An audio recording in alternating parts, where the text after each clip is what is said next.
Hi, welcome back to my channel. I had some interest after an OROCHI manga unboxing video that I do a flip through, so that's what I'm going to be looking at today. What I have here is the 4-volume set of Kazuo Umezz's OROCHI. These are the Viz Media Perfect Edition. I believe they were printed in English in 2022. Have all 4 sets. We have volume 1, which I finished reading last night here, which is a cover for 2. I have a really cool cover for 3, the multiple faces here. Then we have 4 with OROCHI hiding behind the curtain. Now, Kazuo Umezz, he's a fairly famous Japanese manga author who passed away last year at the age of 88, I believe.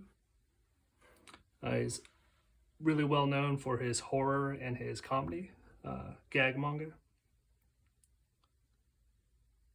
So we're going to be taking a look at OROCHI here.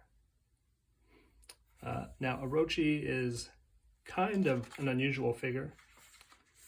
She is a young girl who seems to have some kind of magic power, some kind of psychic power, some otherworldly abilities, and she travels around and kind of finds herself in the middle of different stories involving characters. This volume, number 1, contains 2 stories. We have Sisters at the start, and then we have Bones. If we take a look here, Sisters takes up about this much of the actual book, and then the second story, Bones, takes up the remainder. I didn't find the pacing to be an issue on these. Umezz seems to just take as long as he takes to write a story.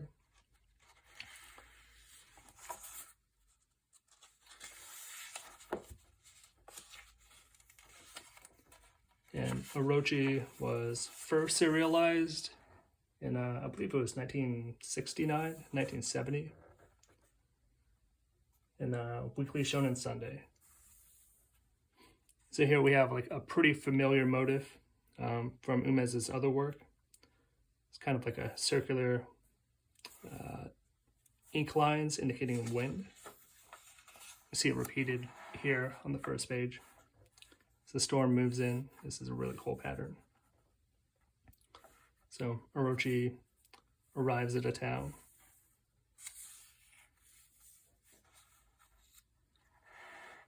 Seemingly knocks at the door. Sister answers.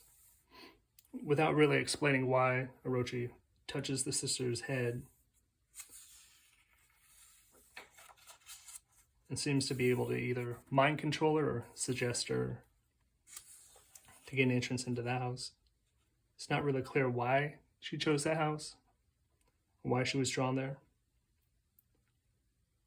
But she ends up staying as a maid, and you find out that there's 2 sisters in the house.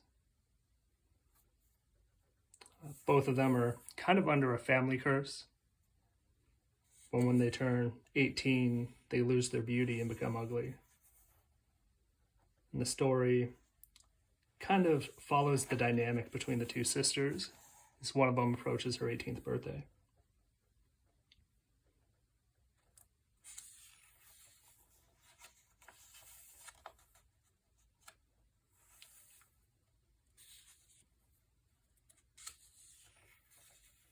I don't want to show off too much here.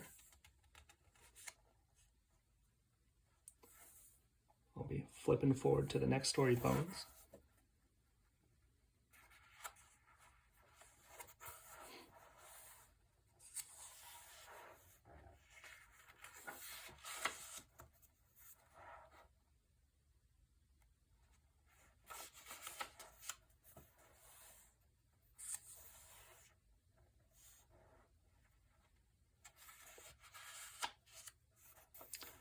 Now, Umezz is pretty well known for couple different stylistic choices that he makes. The first is going to be his like very shoujo faces for young girls and characters in general. They have the kind of classic 1960s shoujo manga look. Here we have like the bigger sparkling eyes. But as the story starts to pick up too, we begin to get more close-ups of faces. So we have a stressed out woman. We get another kind of side profile view of her. I'm not sure how he got away with the pacing on this, because he seems to repeat a lot of things over and over. But for this story in particular, I actually really liked it. Here we have another kind of Umezz face. Kind of shocked and really upset. There's an extreme close-up on the mouth. Now, I finished this story last night. I was working on some of my own little project, and I was really liked this panel in here in particular. How the entire scene is framed with the heavy black on the side, and then as his vertical lines, kind of like a spotlight. So what I was doing earlier was using this as a reference for a piece I'm working on right now.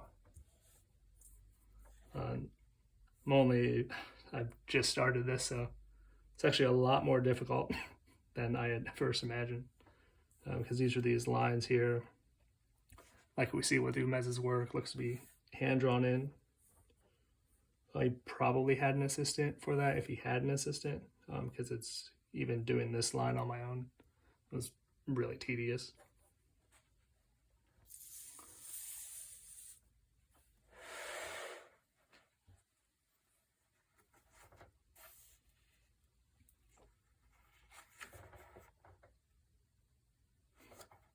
Another aspect of his work that I like quite a bit is how really dark it is in different sections. We have a panel here, like in the corner. We have two larger white elements, the text bubbles. And then essentially the rest of the panel is just dark, hatching.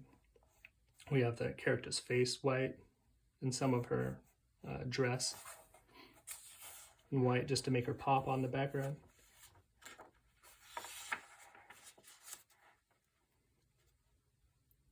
And on the next page too, we have really heavy use of black.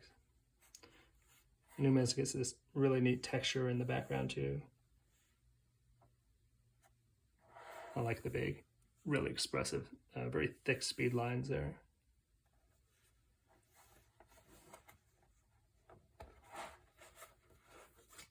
Yeah, and that's Orochi by Kazuo Umezz. If you like this video, leave a comment below or send it to someone you know.